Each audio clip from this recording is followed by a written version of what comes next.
President Joe Biden promised not to pardon his son, but last night he did it anyway. Welcome into Talking Points. I'm Jake Morel. And I'm Luke Radel. Hunter Biden was set to be sentenced later this month for federal tax and gun convictions, which he would likely have faced jail time for. But now, because his dad's the president, that won't happen. Biden says he pardoned Hunter because he was, quote, selectively and unfairly prosecuted and, quote, treated differently from people who commit similar crimes. He went on to say, quote, no reasonable person who looks at the facts of Hunter's cases can reach any other conclusion than Hunter was singled out only because he is my son, and that is wrong. There has been an effort to break Hunter, who has been 5.5 years sober, even in the face of unrelenting attacks and selective prosecution. In trying to break Hunter, they've tried to break me, and there's no reason to believe it will stop here. Enough is enough.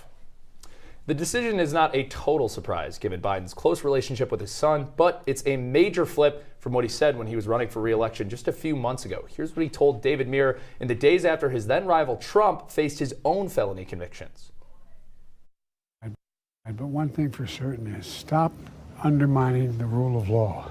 Stop undermining the institutions. That's what this whole effort is. All the MAGA Republicans are coming out saying this was a fix, this was a jury that this was a judge that set up to get Trump. There's no evidence of any of that. None. He's trying to undermine it. Look, he got a fair trial. The jury spoke like they speak in all cases, and it should be respected. As we sit here in Normandy, your son Hunter is on trial, and I know that you cannot speak about an ongoing federal prosecution. But let me ask you, will you accept the jury's outcome, their verdict, no matter what it is? Yes.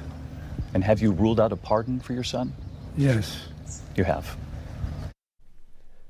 Well, much like in the Trump case, a jury of Hunter's peers convicted him on those counts. The former president, soon to be president again, responded to the news on Truth Social, saying, quote, does the pardon given by Joe to Hunter include the J6 hostages who have now been in prison for years? Such an abuse and miscarriage of justice. Jake, we're kind of mixing all of our different felons together between the J6 so-called hostages and Hunter Biden and Donald Trump, who will be the first convicted felon as president. What was your reaction to this news last night that this pardon would be coming down? Yeah, I think so-called hostages is an important important nuance there. But, yeah. When I saw this last night, I thought that I do see the move from Biden as a father to pardon his son. But he stated before that the rule of law should apply to everybody. It should apply to Hunter Biden. It should apply to Donald Trump. It should apply to everybody. I think this sets actually quite a dangerous precedent that Trump can kind of say when he's in office, if he does things that are above the law, which of course he could be now protected by presidential immunity, but now if he does things above the law, you know he's going to point at Hunter Biden and say, well, Joe Biden pardoned his son. Right. And he just appointed Charles Kushner, his son-in-law's father, to be ambassador to France after having to previously pardon him for his previous criminal convictions. It's really interesting to see how Joe Biden's words there about selective prosecution for political reasons have been parroted so often by Donald Trump and his allies. Yeah.